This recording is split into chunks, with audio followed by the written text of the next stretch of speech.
This is Scott the Fix-It Guy with a Whirlpool gas dryer. This is a Series 80 gas dryer that isn't heating up very well. So I set it for time dry, press start, and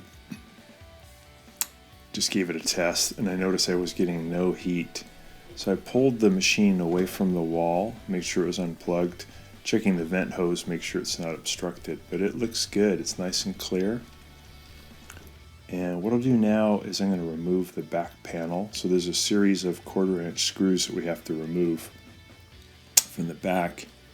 And then we get the back panel off. And there's a little thermal fuse that's actually really inexpensive and easy to change. And when these machines get overheated for some reason, usually due to a clogged vent tube, the thermal fuse will pop and no longer allow power to go to the heating system. And that's just to prevent fires. So it's a matter of finding out why the thermal fuse popped and then replacing it is really easy, quick and easy. So usually it's a clogged vent tube. In this case, I think the vent tube was just not clogged but crimped. So I'm using a multi-tester just to confirm that's what's going on. I put it on this little thermal fuse and I don't get any sound from it. I don't get any reading change, so the electrons are not flowing through there, so we know the fuse is bad. So it's pretty easy to replace. Here's the part number, and you can get these like on Amazon.com or pretty much any parts place, like Reliable Parts is great. Pretty inexpensive.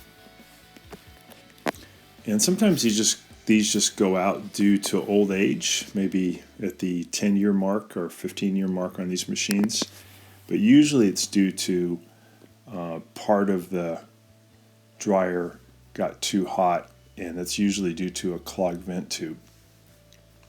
So all we have to do to put this in is remove a little 1/4-inch screw on the top end of the thermal fuse. And then we can just slide in the new one. To make sure it's unplugged, take the terminals off, and we're going to slide this fuse up and out. We'll put the new one in, go in and down, and then we'll put that little 1/4-inch screw back in. It's a very common problem on these dryers. They're actually very good dryers. We've had ours for now 25 years, same exact machine. But they will overheat occasionally. Again, usually it's a clogged vent tube. If you do this procedure but you don't correct the problem, then the little thermal fuse will probably go out on you again pretty quickly. I'm just testing the old one. Yeah, there's no response. And then the new one, we can hear a change, and we get a change on the meter also. So I'm also testing this other high limit cutout, which is also a way to protect the dryer to see if it's tripped, and it seems good. We get a nice beep from it. I'm also checking the thermostat, the outer leads on the thermostat down here, and it gives us a signal. So we know that those work, and it was just this little thermal fuse. So I'm going to put the leads back on, and I'm just making sure there's no junk caught in here. And then I'll put the back panel back on and reassemble it and give it a test.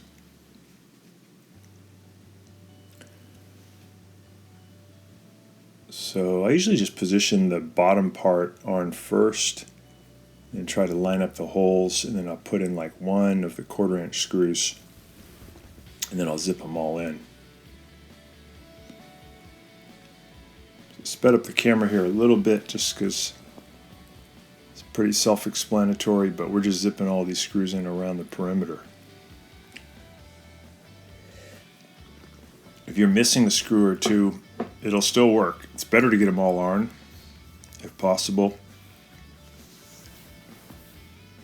Because if there was a fire that happened inside the dryer, it's less likely that it can spread if this back panels are nice and tight.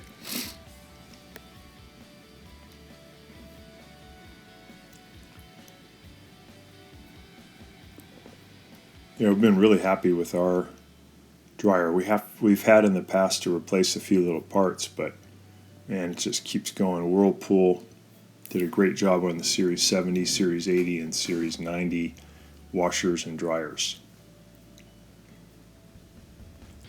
So putting the vent tube back on, we made sure it was clear. Probably though, it was just had too many turns in it, or it was crimped. That was preventing the heat from getting out fast enough. So I'm kind of shortening it up by retracting it back toward the dryer, trying to get rid of some of the bends. I'm going to push it back in, and then when I get it in closer to the wall, again, I'll try to shorten it and get rid of any kind of bend or crimp. Sometimes to get more space, people will push their dryers too far back against the back wall, and it ends up crushing the vent tube, and then the dryer doesn't work because it can't get rid of the heat, can't get rid of the moisture. So on this machine, there's a little testing port in the lower left-hand front corner, and if you pop off this little plastic piece, you can look in there and actually see the igniter glowing, and you can see the flame. And that can tell you that the heating system is working again. So it should fire up pretty quick once you press start. So we see the igniter glowing, and there's the flame. So it looks good. So this dryer is fixed. On further testing, I found that it just wasn't, the heating system wasn't staying on as long as it should, so I found that the filter was clogged. We cleaned that up. I also decided that I would change the primary and secondary gas coils, because this is an older machine and they get kind of worn out, and they're not able to keep the flame going as long as they should. Pretty inexpensive and really easy to replace. So I'm going to go ahead and replace those and make sure that you've got the machine unplugged or you've got the breaker turned off, and then I'll just show you real quick the procedure to change them. Again, they're pretty cheap parts. So we got to remove 2 Phillips head screws here from the top panel that hide underneath the filter. And then there's 2 clips on the front right, front left, that are holding the front panel on. And you just use like a paint scraper to push in on those. Then you can lift up the front panel. Sometimes I move the dryer away from the wall a little bit so that I have room for that panel to go all the way up. And then I want to remove the door switch connection and just have to pry it apart. You can use a standard head screwdriver, or you can use, sometimes I'll use a paint scraper. Again, make sure that the dryer is unplugged. And then we're going to be removing 2 screws that are holding the front panel on, and they are in the upper right, upper left-hand corner on the inside.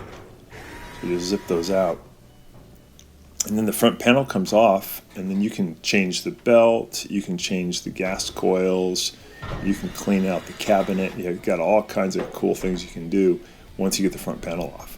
So I'm going to lift the front panel up toward me by about an inch. I lift it up and out. Now I have access to the gas coils. Here's the part number. These are called primary and secondary gas coils. They're just an electromagnet that lifts up a pin and allows the gas to flow in.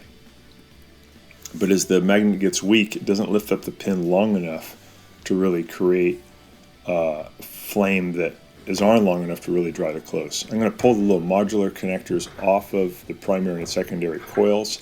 And then I just have to remove 2 Phillips head screws that are holding on the bracket that holds them in position on the gas valve.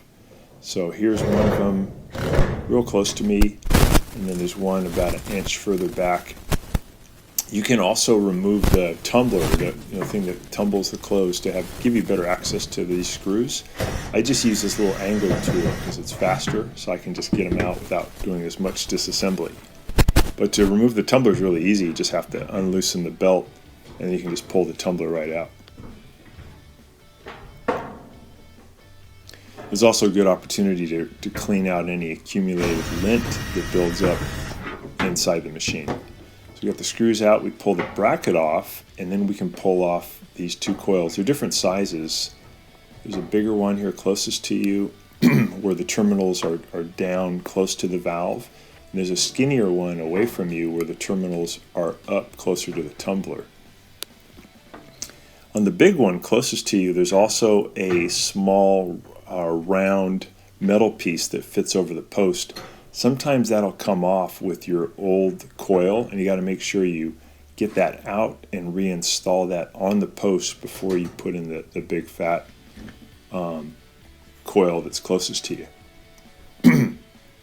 So we've got the new coils in, we've got the bracket back on, we're putting the Phillips head screws back in, get those tightened up, and then we'll put the plastic terminals that bring power to the coils back on. And that did the trick. That got this dryer operating as good as new. Hope this has been helpful to you, and please subscribe to our channel when you get a chance. Thanks for watching.